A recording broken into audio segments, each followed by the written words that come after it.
আসসালামু আলাইকুম সুপ্রিয় দর্শক বন্ধুরা, কেমন আছেন? আশা করি সবাই ভালো। সবার সুস্বাস্থ্য কামনা করে আমি নতুন ভিডিও নিয়ে আপনাদের মাঝে হাজির হলাম। এটা টাঙ্গাইল জেলা ভুয়াপুর উপজেলায় একটি 2.4 বায়োগ্যাস প্ল্যান্ট স্থাপন হয়েছে।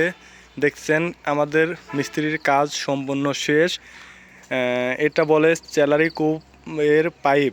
দেখেন চ্যালারি কূপ সুন্দরভাবে খনন করে সুন্দরভাবে বাঁশের বেতি তুলে ঘিরে দিচ্ছে। আপনারা যেখানে বায়োগ্যাস করবেন অবশ্যই স্যালারি কূপ এবং স্যালারি কূপ কূপটি আপনারা বাঁশের বেতি তুলে ঘিরবেন। এটা বলে গ্যাস ডোম। গ্যাস ডোমের মাথায় টিউবওয়েল এবং সেন্টার পাইপ লাগাইছি। সেন্টার পাইপ থেকে গেট বাল্ব দিয়ে আপনার লতা পাইপের সাহায্য চলে যাবে। দেখছেন এটা গোবর ঘোটা এবং ইংলেট ভিতরে বসাইছে। বসানোর পূর্বে একটা বক্স করে দিছি,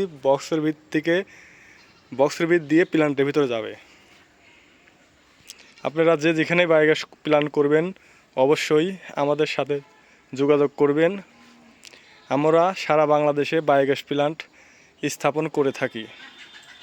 আমাদের দক্ষ মিস্ত্রি দিয়ে আমরা বায়োগ্যাস প্ল্যান্ট স্থাপন করে থাকি। 2.4 বায়োগ্যাস প্ল্যান্ট আপনাদের যাদের বাসায় 3 থেকে 4টা গরু আছে তারাই চাইলেই একটি 2.4 বায়োগ্যাস প্ল্যান্ট স্থাপন করতে পারবেন।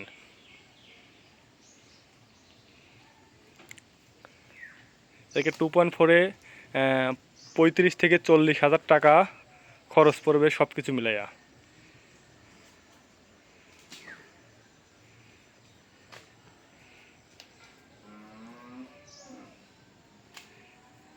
ধন্যবাদ। আসসালামু আলাইকুম।